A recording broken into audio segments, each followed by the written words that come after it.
tangan sa mga batang manonood.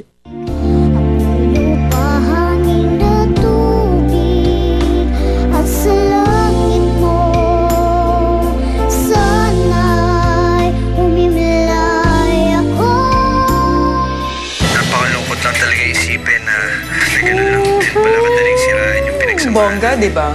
Huwag mo sabihin binibili mo acting yan. Hindi na ako magpapaloko ulit ni Suzy. Masakit po ba si nanay? Ano po nangyari? Hindi. Buntis yung nanay mo. Huwag mo na lang po akong dalawin. Tatay ng isang singer. Ito na mahasikaso yun. Eh, hindi naman ho problema ang binibigay namin sa inyo. Piyaya. Please make me ready to love again. Siguro sa tamang panahon, sa lalaking mamahalin ako gaya ng pagmamahal ko sa kanya. Hindi ba si Andre yun? Hindi ako yung kailangan niya. Tumawag po yung DSWD. Na-dismiss daw po yung kaso. Eh di, ibig sabihin, pwede na kami mag-apply ni Remy para maging foster parents ni Roseanne. Mawalang galang na ho. Nandito ako para kunin ang anak ko. Ako ang tatay ni Roseanne. Dinenta ka ng siraulo kong kapatid eh. Huwag ka mag-aalala, nandito na ako eh. Protektahan kita, anak.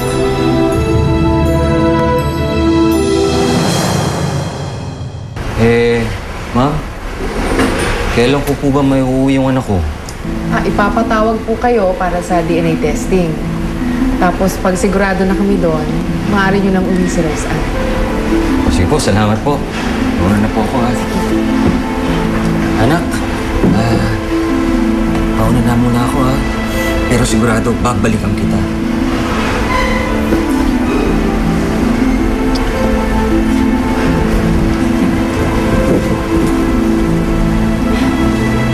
Roseanne, kamusta yung pakaramdam mo ngayon? Nakikita na kayo ng tatay mo. Hindi ka naman pala talaga niya iniwan eh. Paano po si Remy? Naku, alam mo, sigurado akong kapag narinig niya itong balitang to, matutuwa siya. Kasi nagkita na kayo sa wakas ng tatay mo. Pero hindi ko po siya kilala eh.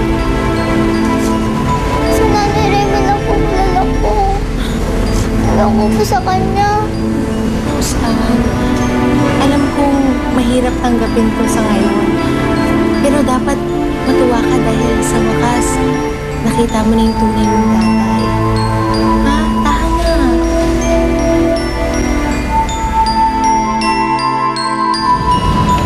Kumusta, attorney? Magsasagawa sila ng DNA test para makasiguro. Pero hindi nila tinanggap yung aloko na DNA test center eh. Meron daw sila eh. Nagduda ba? Hindi naman. Pero nandun yung Eric Fentebella. Nagtatanong tungkol kay Paco. Ano sinabi mo? Eh di gaya ng sinabi nyo, siniraan ko kayo. Para naman hindi nila isipin na magkakutsaba kayo nitong si Paco. Kailangan maarangan yung DNA test niya. Eh, madali lang yan. Basta may pera kayo. Tara na. Ibaba nyo lang ako doon sa kanto. Pagdaan natin doon, ha? Sige, sige. Pag kailangan nyo ako ulit, sabihan nyo lang si Lito. Okay.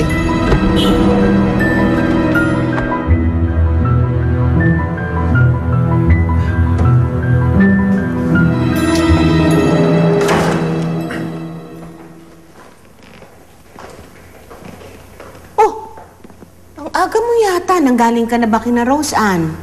Doon nga ako galing eh. Doon yung tatay ni Roseanne. Yung nakita dati namin ni Remy. Alin? Yung sugarol na lasanggero pa? Siya nga ako.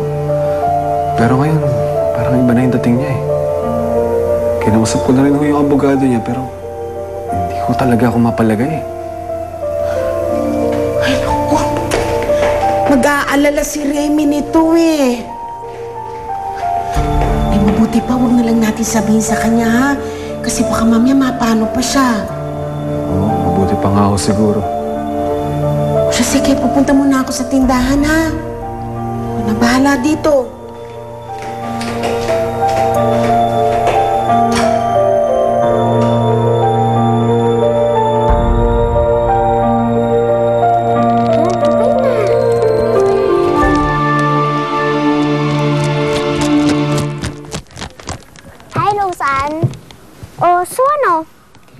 Meron ka ba nanamdaman na paglukso ng dugo? Yung parang sa pelikula? Yung darling. Yung parang tumatalon yung puso mo pagkakita mo sa tatay mo. Kasi ganun daw yun pag magkadugo daw kayo. Oh no, meron ba?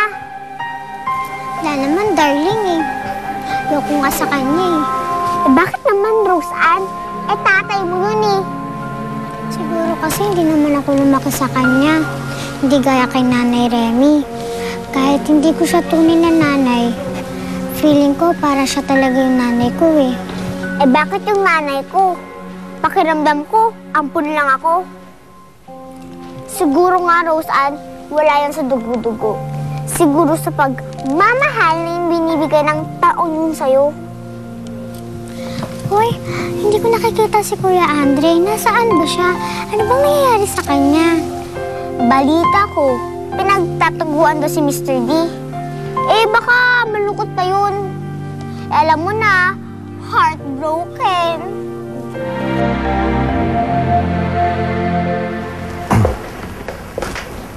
Oh, kumusta ka?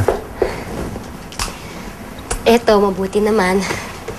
Parang tutumbuan na ako ng ugat dito sa kakaupo tsaka sa kakahiga eh. Galing ako doon sa center. Na-dismiss na yung kaso. Si Rosa nasa custody ng DSWD. Talaga? O di ang ibig sabihin nun, pwede na nating asikasuhin yung pag-ampun sa kanya, di ba, Eric? Oo naman. Sinabi mo na ba sa kanya? Wala kasi siya doon eh. Hindi ko nga siya nakita. Ganun ba? Naku, pag nalaman niya na inaasikaso na natin yung pag-ampun sa kanya, sigurado, Eric, hindi na yung magsiselo sa kapatid niya. Tsaka matutuwa yun.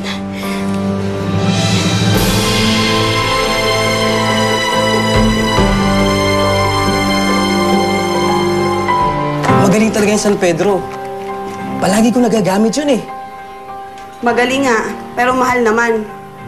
Eh nako, sana hindi na natin kailanganin ulit yun ha. Wala na akong pambayad doon.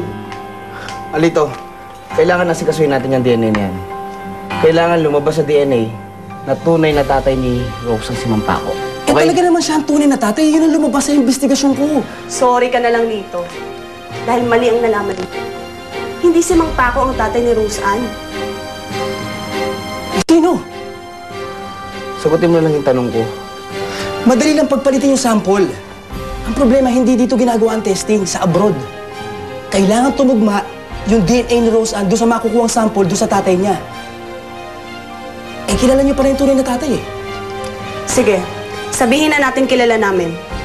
Oh, mas madali na ba yun dito? Kumuha kayo ng buhok. O kaya dugo. Ako na bahala magpa-switch doon sa sample. Kaya lang, sir, kakailanganin natin ng malaking halagang pera pang suhol. Ako na bahala sa sample, Jo. Ako na bahala sa pangsuhol, ha? Okay? Isa lang ang kilala ko makakatulong sa akin pagdating doon.